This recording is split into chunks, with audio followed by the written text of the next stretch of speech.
어서 오세요. 안녕하십니까. 네. 오늘은 또 화장품주가 네. 또 빠졌네요. 네. 뭐 일단 오늘 급락한 좀 특징을 보면 바이오주도 그렇고 실적 네. 발표하고 나서 오늘 왜 이렇게 급락하는지 모르겠어요. 네, 조금 실적이 좀 기대감이 좀 있었던 섹터 쪽에서 나쁘진 않았지만 조금 예상치를 크게 상회하는 모습을 보여주지 못하다 보니까 약간 차익성 매물이 좀 나오지 않았나 생각을 좀 하고 있어요. 그것이 이제 오늘 극미하게 갈린 게 크래프톤 같은 경우는 정말 예상치 이상의 실적을 보여주다 보니까 이 큰 종목이 오늘 12% 급등을 하면서 상당히 좋은 흐름을 좀 보여줬고요. 그리고 반면에 이제 뭐 화장품주 같은 경우는 뭐 최근에 이제 화장품주들 실적을 제가 좀 모아봤는데 오늘 실리콘투 같은 경우는 좋은 실적을 보여줬어요. 예상치보다도 상당히 좀 좋은 실적을 보여줬는데 그럼에도 불구하고 투자자들은 더 큰 것을 좀 바라봤었던 것 같습니다. 근데 실리콘투 매출이 1,800억, 영업이익은 389억 나오면서 전년 대비해서도 한 130%, 영업이익은 275% 늘어났음에도 불구하고 오늘 한 10% 이상 하락을 좀 했고요. VT 같은 경우도 매출이 1,100억, 영업이익이 한 270억. 상당히 좋은 실적이었음에도 불구하고 마찬가지로 좀 하락을 마감했습니다. 뭐 마녀공장 같은 경우도 마찬가지고요. 근데 이제 이건 비중국향 기업이고 중국향 기업은 뭐 한국콜마가 6,600억, 영업이익인 717억 발표를 했고요. 한국콜마 같은 경우는 최근에 주가 흐름은 나쁘지 않았어요. 근데 어찌되었든 이제 이 부분은 좀 반영되다 보니까 오늘은 좀 시원찮은 모습이었고요. 그리고 이제 코스맥스 같은 경우도 매출이 5,500억, 영업이익은 467억. 근데 여전히 이제 중국 쪽의 매출이 좀 안 좋다라고 좀 평가를 받고 있습니다. 특히 이제 중국향 기업들은 아모레퍼시픽의 영향이 상당히 컸었던 것 같아요. 매출이 2분기에, 아모레퍼시픽이 42억밖에 보여주지 못하다 보니까 주가가 반등에 실패를 했는데 뭐 차트를 좀 보신다라면 실리콘투 같은 경우는 오늘 이제 한 4% 그래도 악플 많이 줄였네요. 장중에는 거의 한 10% 가까운 하락을 보여주기로 했었는데 막판에 좀 낙폭을 줄여지면서 4% 하락을 마감했고요. 그리고 VT 같은 경우는 11% 정도, 장중에 14% 정도 하락세를 좀 보여주다가 낙폭 줄이긴 했습니다만은 한 1% 정도 마감을 했습니다. 그래서 추세를 이탈하는 모습은 아닌데 어쨌든 최근에 박스를 보여줬던 박스가 하단에서 좀 더 큰 것을 기대했는데 그러지 못하다 보니까 약간 차익성 매물 그리고 약간의 아쉬움들이 나오면서 주가가 더 이제 오르기보다는 좀 하락을 하지 않았나 생각을 좀 하고 있고요. 최근에 뭐 마녀공장 같은 경우도 사실은 주가가 흐름이 그렇게 좋은 편은 아닙니다. 오늘도 한 7% 정도 하락을 했고요. 그리고 한국콜마 같은 경우는 그래도 이제 어저께까지 좋은 흐름이었는데 오늘 이제 관련된 종목들이 하락을 하다 보니까 같이 좀 약세를 좀 띠고 있는 모습이에요. 그래서 이렇게 약세를 띠고 있는 모습은 아까도 말씀드렸다시피 일단 상반기에 좀 많이 오른 감이 좀 있었죠. 사실은 그래서 화장품주들이 최근 한 3개월 정도 한 6월, 7월, 8월 이렇게 그러니까 한 6월 중순부터 큰 조정 없이 옆으로 행보하고 있었는데 그런 부분들이 많이 올랐다는 인식이 좀 있었는데 실적을 열어보니까 좋긴 좋은데 현재 주가가 좀 너무 앞서간 것이 아닌가. 그래서 3분기라든지 4분기 실적을 좀 확인하고자 하는 심리가 주가 상승보다는 약간 차익 매물이 좀 나오지 않았나 생각을 좀 하고 있고요. 그리고 이제 일부 기업은 UV 제품 등 약간 계절적으로 선호도가 좀 높은 제품들의 판매가 좀 높게 나온다 그러면서 주가가 좀 올라갔었던 부분들이 좀 있거든요. 뭐 대표적으로 뭐 한국콜마라든지 이런 기업들이. 그래서 이 부분이 결국 하반기에도 더 연속성을 띌 수 있을지. 그러니까 예를 들어서 뭐 색조 화장품이라든지 이런 부분들은 뭐 계절적 영향을 덜 받겠지만 UV 제품 같은 경우는 계절적 영향을 좀 받을 수 있다 보니까 그런 부분들에 대한 약간 불안감도 좀 주가 상승에 발목을 잡지 않았나 판단을 좀 하고 있습니다. 네, 우리 소위 선크림이라고 그러나 이게 네. 많이 팔린다고 했었는데 그쵸. 아무래도 여름철이 지나면 뭐 네. 이런 생각 할 수도 있긴 그쵸. 하겠네요. 네. 그래서 그런 부분들이 조금은 결국에는 이제 하반기까지 연속성을 띌 수 있을지를 좀 보고자 하는 심리가 좀 있지 않나 판단하고 있습니다. 근데 뭐 실리콘투처럼 이제까지 네. 화장품의 상승을 이끌던 주도주들이 꺾이면 네. VT도 그렇고요.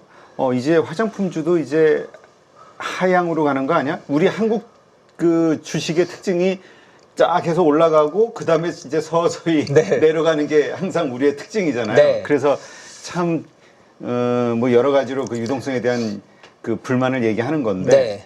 이것도 그렇게 되지 않을까 화장품주도 이런 걱정하시는 분도 있을 것 같아요. 그런데 저는 꼭 그렇지만은 않을 것 같다라는 생각을 좀 하고 있는데 이 화면을 보여드리면은 좀 악플이 좀 많이 나올 것 같아서 조심스러운데 이건 제가 쓴 악플이 저 내용이 아니니까 그냥 재밌게 봐주셨으면 좋겠어요. 오래 사는 거예요. 오래. 네. 오래 살기. 네, 근데 최근에 나온 뉴스가 못생길수록 수명이 좀 짧다 하는 데이터가 좀 나온 게 있습니다. 그래서 미국 연구진이 조사를 했다라고 하는데 이게 뭐 애리조나 주립대 그리고 오스틴대 노동경제학자 그리고 이런 분들이 이제 연구를 한 거예요. 그래서 뭐 이게 그 결과가 무조건 이상한 연구 내용은 아니다라고 보고 있는데 무슨 말이냐면 어쨌든 이제 외모에 따라서 뭐라 그럴까요? 생활 패턴이 좀 달라지기도 하고 또 이제 그런 거의 결과에 따라서 뭐 이렇게 했다는 얘기인데 그냥 재밌게 보시고요.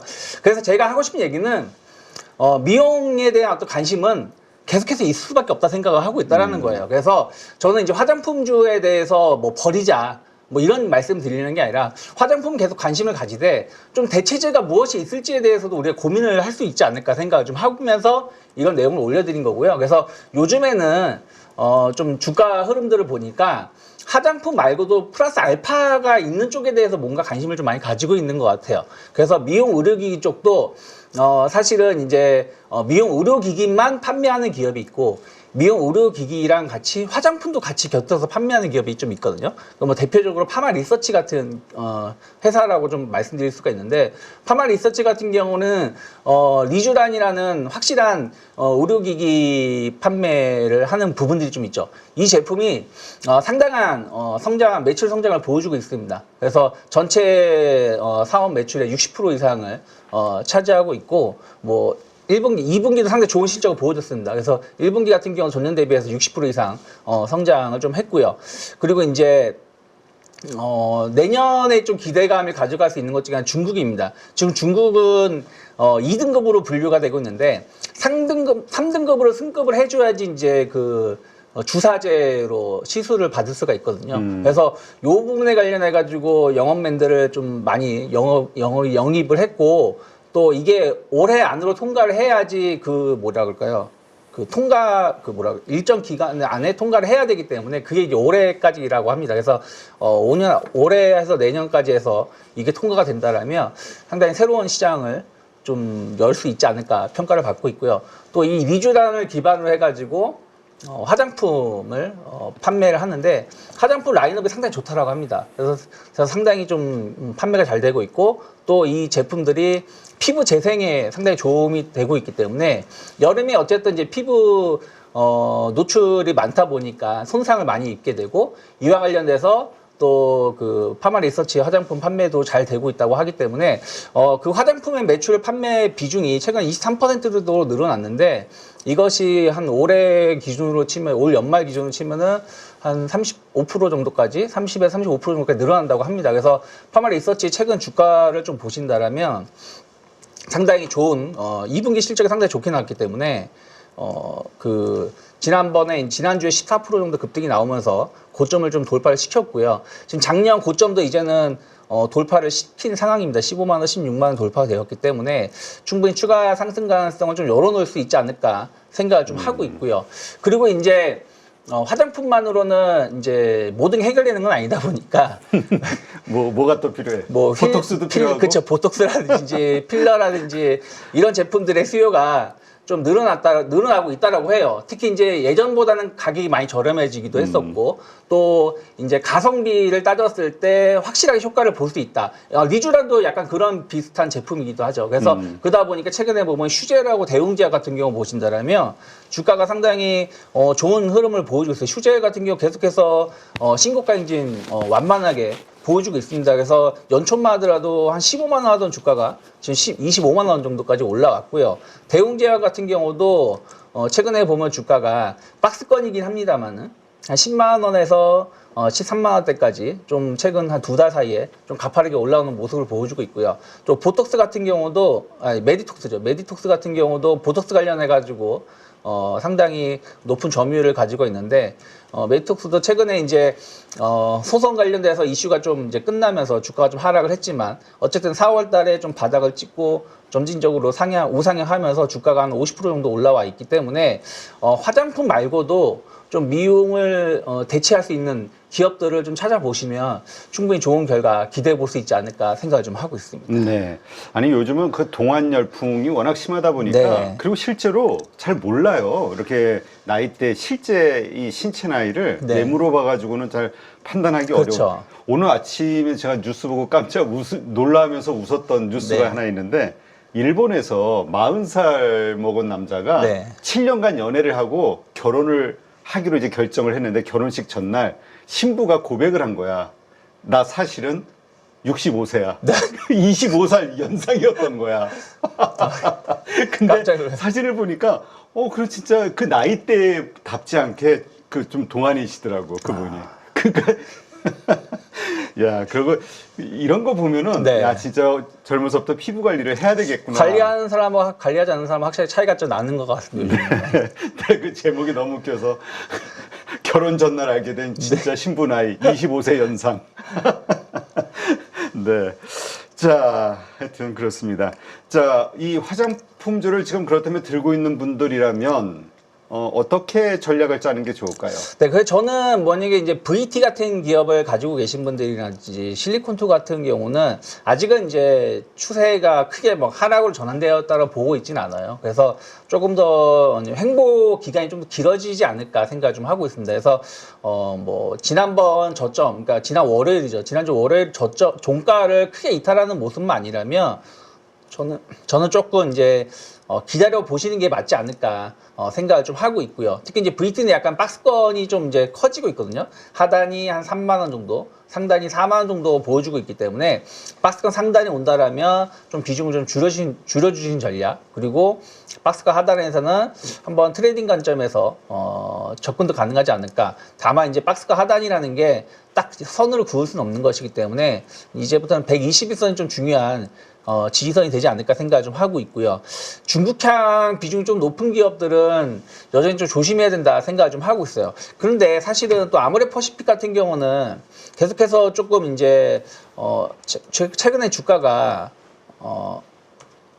많이 하락을 한 부분들은 좀 있어요. 그래서 이미 여기서 더 하락할 자리가 있을 것인가? 전 그건 또 아니지 않나 생각 좀 하고 있어요. 그래서 이번에도 이제 중국 말고 유럽이라든지 미국이라든지 이런 쪽에서의 어떤 매출 성장은 좀 확인된 부분들이 좀 있거든요. 또 자회사 효과도 확인된 부분들이 좀 있기 때문에 만약에 한 현재 가격대죠. 한 현재 가격대에서 10만 원, 그러니까 11만 5천 원, 뭐 10만 원 사이에서 좀 이제 바닥을 다지는 모습을 한 2, 3주 정도 보여준다라면 충분히 분할매수 해볼 수 있다. 이미 악재가 반영되면서 주가가 하락한 만큼 하락했기 때문에 여기서 더 저점을 이탈하면서 급락으로 가기보다는 좀 완만한 반등세가 좀 나올 수도 있지 않을까. 그래서 마찬가지로 아모레 퍼시픽도 지금 가지고 계신 분들, 만약에 한 18만 원, 뭐 16만 원에 좀 가지고 계신 분들은 지금 여기서 미리 좀 자르시기보다는 조금 기다려보는 게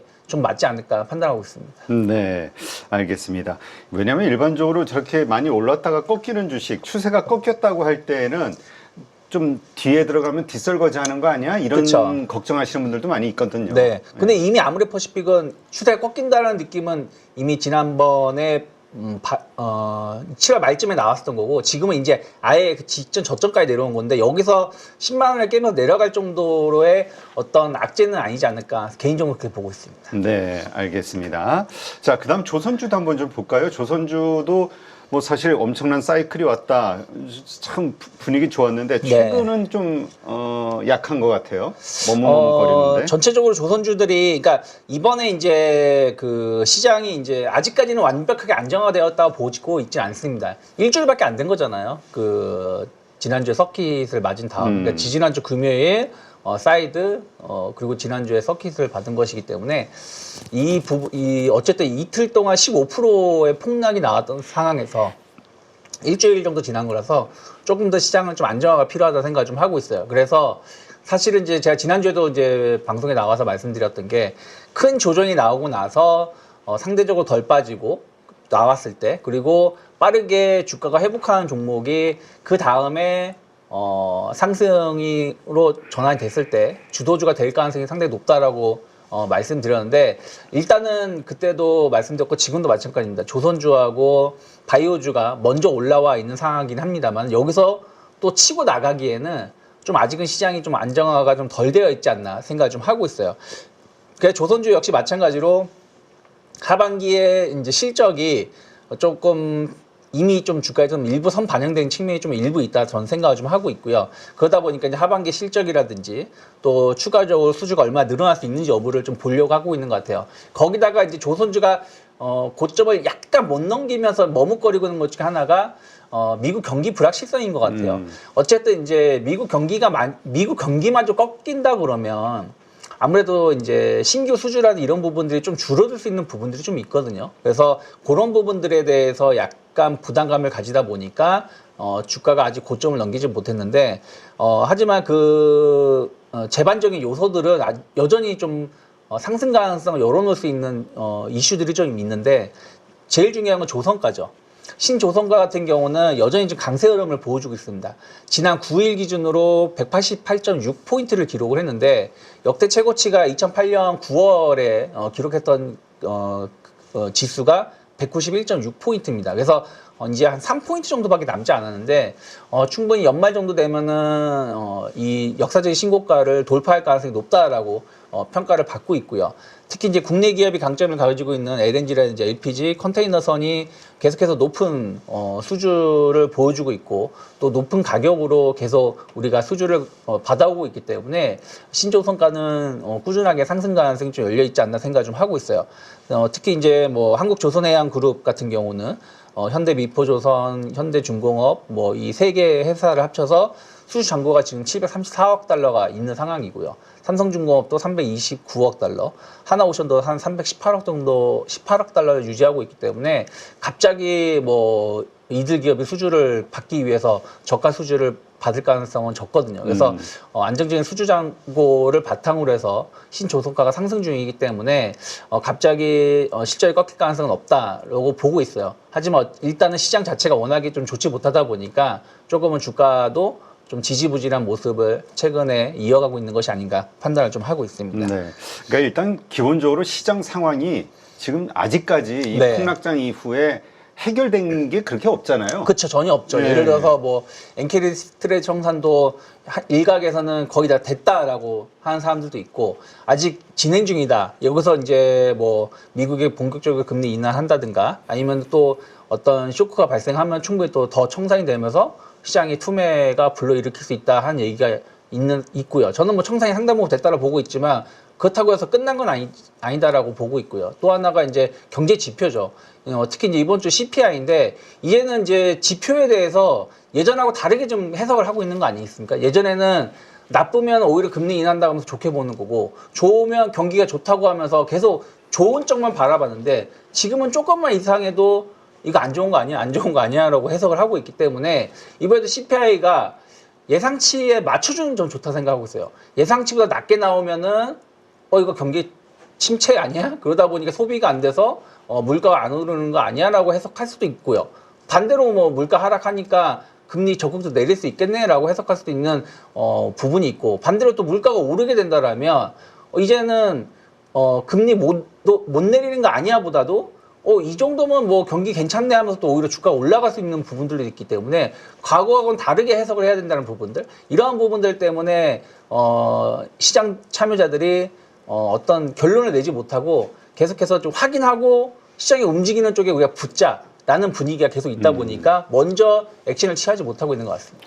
그러니까 이 거래량 자체가 네. 자꾸 거래대금 뭐 지금 어제도 뭐 되게 작았는데 네, 계속 오늘 줄어들고 만만치 않을 것 같은데. 네, 외국인들 수급 역시 마찬가지로 그냥 그냥 딱 보면 관심이 없어 보여요. 그냥 뭐 매도도 아닌 느낌, 그냥 일단 지켜보자는 심리가 계속 있기 때문에 이러한 모습은 제가 보기엔 최소한 잭슨홀 8월 20일인가요? 그때까지는 좀 이어지지 않을까 해서 한 일주일 정도만 조금 더 참는 게 맞지 않나 판단하고 있습니다. 네. 그리고 또 국내적으로는 금투세에 대한 빨리 결론이 좀 나줬으면 하고 바라는 분들이 자꾸 느는 것 같긴 하더라고요. 그렇죠. 특히 이제 제일 두려운 제가 이제 댓글을 봤었는데, 이번에 하락을 해서 떠난 투자자들은 금투세 때문에도 안 돌아간다. 뭐 이런 얘기가 있을 정도니까요. 그래서 빨리 이 금투세에 대해서 뭐 국회에서 어떤 결론을 빨리 내려줘야지, 서로 자기들끼리만 공을 주거니 받거니 계속 이렇게 하는 것은 정말 투자자분들 입장에서 이제 벌써 8월 중순이고요. 좀 넘어가면 9월 아니겠습니까? 네. 그래서 이런 것들도 결국에는 뭔가 투자자분들이 공격적으로 투자를 할 수 없는 하나의 걸림돌이 아닌가 판단하고 있습니다. 네.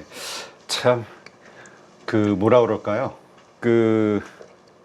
네. 하여튼 그렇습니다. 그냥 금투세라는 거를 좀 떠나서 어떻게 이 네. 금융 자산을 통해서 부를 창출하고 오랫동안 건전한 투자를 했을 때 정말 미국 퇴직연금처럼 네. 어떤 노후 보장을 받을 수 있는 그러한 어떤 시스템을 만든다는 차원에서 어떻게 유동성을 늘릴 수 있을까에 대한 근본적인 고민에서 뭔가 대책들이 나와줬으면 좋겠다는 생각이 들어요. 자꾸 지역적인 그쵸. 키워드 가지고 너무 네, 하여튼. 그리고 또 이제 뭐 이걸 한 번에 다 하려고 하기보다는 조금은 다듬어 가면서 하면 그렇지. 좋지 않을까. 우선순위를 좀 네, 정해서 정해놓고. 목적은 그거죠. 세금을 걷자가 아니라 네. 목적은 어떻게 많은 사람들이 증시를 통해서 투자를 하게 그쵸. 하고 건전하게 그걸 통해서 부를 늘릴 수 있게 할 것이냐. 그쵸. 큰 틀에서 하면 자연스럽게 세금이야 네. 따라오는 거고. 하여튼 좀 큰 정치를 하시는 정치꾼이 아닌 정치가들이 좀 많이 나와줬으면 하는 바람입니다. 참 여의도만 보면 답답해가지고. 자, 오늘 셀트리온 합병 반대 관련한 네. 이슈도 좀 있었죠. 네. 그래서 결국 이 셀트리온 제약이 좀 고평가된 거 아니냐. 그래서 네. 그거 좀 논란이 좀 있던데 이것이 결국 주가를 잡는 거 아니냐, 발목을. 근데 저는 그 영향은 좀 제한적이라 생각 좀 하고 있어요. 오늘 이제 셀트리온이 한 3.65% 정도 하락을 했고요. 셀트리온 제약이 오늘 한 5% 하락을 하면서, 셀트리온 제약은 사실은 최근에 급락 나왔던 걸 반등을 전혀 주지 못한 상황인데, 결국 그거 같아요. 셀트리온 헬스케어까지 합병은 우리는 환영했었다. 하지만 이제 셀트리온 제약하고 원래는 셀트리온 제약과 세 기업이 동시에 합병을 했어야 되는데, 먼저 급한 대로 셀트리온 헬스케어랑 이제 합병을 했는데, 그러다 보니까 이제 뭐 불공정 문제라든지 이런 부분들이 해소되지 않았냐. 그래서 셀트리온 제약하고 합병할 필요가 있겠느냐라는 이제 기존의 주주들의 입장이 있는 거고, 셀트리온 제약 같은 경우는 주주 입장에서는 어차피 이 갑자기 세 개로 나눠진 것이고 우리는 빨리 합쳐야 된다라는 입장인 것이죠. 그리고 서정지 회장 같은 경우도 합병을 해야지, 그때도 제가 말씀드렸던 것처럼 이게 이제 셀트리온의 리스크가 좀 있는 거 아니겠습니까? 그래서 승계를 해야 되는 부분들도 있는 거고, 또 그러면 셀트리온을 제가 합병을 해야 되는 부분들, 그러면서 이제 지배 구조를 좀 간편해야 되게 해야 되는 부분들이 좀 있다 보니까 서정진 회장하고 입장하고 주주의 입장이 좀 다른 부분이 있다 생각 좀 하고 있어요. 그리고 실질적인 차이도 많이 나죠. 셀트리온 제약의 실적하고 셀트리온하고 실적은 정말 하늘과 땅 차이인데, 시가총액을 비교해보면 그렇게 반영이 덜 되어 있으니까요. 그래서 이런 부분에 약간 불협화음은 좀 있는데, 서정지 회장 같은 경우 일단 주주들의 의견을 최대 수렴하겠다라고 했지만, 결국엔 전 단행할 거라 생각을 하고 있습니다. 그래서 조금 대신에 이제 시간은 연말 정도까지 혹은 내년 상반기까지는 좀 미뤄질 가능성은 좀 있지 않을까. 여기에 따라 이제 불확실성이 주가에는 영향을 미칠 수 있겠지만, 하지만 그렇다고 해서 셀트리온 실적이 그렇게 좋았는데 여기서 갑자기 뭐 주가가 다시 뭐 급락할 가능성은 제한적으로 생각하고 있고, 오히려 뭐 바스권 하단까지 내려온다라면 뭐 기존에 중요 지지선이 18만 원, 17만 5천 원이었기 때문에 뭐 이 자리를 크게 이탈할 가능성은 좀 제한적이지 않을까 판단하고 있습니다. 네. 자, 지금 바이오 시밀라와 관련해서도 그동안 삼성 바이오로직스 사실 주도주 역할을 해왔죠. 네. 어떻습니까? 지금 이렇게 오를 만한 이슈들이 좀 있는 건가요? 뭐 삼성바이오로직스 같은 경우는 뭐 CMO, CDMO 관련해 가지고 계속 좋은 결과를 좀 보여주고 있다 보니까 그것이 이제 주가를 끌어올리고 있고요. 뭐 생물보안법도 늦어도 대선 전 혹은 늦어도 대선 후에는 빠르면 대선 전, 늦어도 대선 후에는 통과될 가능성이 좀 높다라고 보고 있습니다. 트럼프가 됐다고 해서 생물보안법을 갑자기 드랍시키진 않을 거라 생각 좀 하고 있어요. 그래서 그런 측면에서 본다라면 산소바이오로직스는 충분히 100만 원 이상으로 갈 수 있다 생각 좀 하고 있는데, 일단 바이오 쪽은 이제 셀트리온이든 산소바이오로직스든 계속 좀 기다리고 있는 것은 결국엔 이제 휴미라인 것 같아요. 그 휴미라의 제네릭 제품이 셀트리온은 유플라이마라는 제품이 있는 거고, 산소바이오로직스는 하드리마라는 제품이 미국에 진출해 있는데, 아직까지 이 제품들이 큰 성과를 보여주지 못하고 있는 것 같아요. 그러니까 휴미라의 그 여전히 그 2023년 기준으로 매출은 미국 시장 기준으로 19조 7천억 정도 되고요. 미국 시장 전체적으로 올해 본다라면 제네릭까지 포함해서 이 시장이 24조로 지금 평가를 받고 있거든요. 근데 삼성바이오로직스가 여전히 500억대 정도 매출, 제가 알기로는. 그리고 셀트리온도 유플라이마가 그렇게 상대적으로 높은 매출은 아닌 걸로 제가 알고 있거든요. 근데 이 제품들이 이제 아직까지도 여전히 이제 오리지널 약의 그 수요가 높기 때문인데, 이쪽에서 이제 제네릭의 제품들에 지금 9개 정도 업체가 경쟁을 하고 있습니다. 우리나라 2개 기업까지 포함해서. 그래서 여기서의 어떤 성과가 좀 이제 얼마나 빨리 미국 시장에 침투를 할 수 있는지가 향후 주가를 더 한번 강하게 상승할 수 있는 하나의 요소가 될 수 있는데, 이거는 계속해서 추적을 하면서 우리 바라봐야 되지 않을까 판단하고 있습니다. 네. 자, 우리 계속해서 이 금리 인하 수혜주로서 이제 네. 바이오주들을 많이들 언급하셨죠. 그래서 네. 오히려 어떤 분은 모두가 다 바이오주를 얘기하니까 이게 고점 신호 아니냐, 네. 이런 얘기 하시는 분도 있는데, 어떻습니까? 지금 개별 모멘텀이 강한 바이오주 어떤 것들이 있을까요? 사실은 이제 상반기에는 어떤 이제 뭐 학회라든지 이런 일정이 있었다면, 하반기에는 이제 개별 기업 이슈들에 조금 더 집중해야 되는데, 이번 달은 이제 유한양행이죠. 계속해서 유한양행의 그 렉나자 관련해가지고 FDA 승인을 좀 기다리고 있는데, 이 부분이 성공을 한다라면 저는 오히려 유한양행의 주가 상승도 나오겠지만, 오히려 알테오젠의 주가 상승이 더 크게 나올 수도 있지 않을까 생각을 좀 하고 있어요. 왜냐면 유한양의 렉나자보다 오히려 알테오젠의 키트루다의 임상 3상이 더 시장의 파급 효과가 더 크게 나올 수도 있거든요. 그래서 시장에서는 지금 유한양행이 일단 이번 달에 좋은 스타트를 끌어준다라면, 알테오젠 역시 9월 달에 좋은 기대감을 가져갈 수 있지 않을까. 물론 이제 완전 다른 회사고 완전 다른 제품이기 때문에 뭐라 말은 못하지만, 그런 부분들이 좀 크게 나오고 있지 않나 생각 좀 하고 있어요. 그래서 일단은 제약바이오주가 힘을 아직까지는 빠르게 회복했지만 치고 나가지 못한 이유는 아까 말씀드린 대로 첫 번째로 시장이 아직 안정화되지 못했다라는 거, 그리고 개별 이슈가 아직 못 나오고 있다는 거, 아직 안 나오고 있다는 것이죠. 그래서 유한양행이 좋은 이슈가 나온다라면 다시 한번 바이오주들의 순환매가 충분히 나올 수 있지 않을까 좀 평가를 좀 하고 있습니다. 네. 하반기에도 하반기 그렇죠. 10월, 9월 달에 이제 우리가 금리 인하 예상을 하고 있으니까 계속해서 좀 주도주로서 갈 가능성 크다, 이렇게 보시는 건가요? 네, 뭐 전통적으로 꼭 금리 인하가 아니라고 하더라도 보통 우리가 찬바람이 불어오길 때 한 8월 말부터 혹은 9월부터 바이오주들은 제한적으로나마 연말까지 주가가 좋은 흐름을 보여줬었는데, 이번에는 금리 인하 기대감도 좀 있기 때문에 충분히 시장이 이렇게 폭락만 나오지 않는다라면 충분히 시장 대비해서 조금 더 기대해 볼 수 있는 섹터는 아직까지는 바이오주 기대해 볼 수 있지 않을까 판단하고 있습니다. 네, 알겠습니다.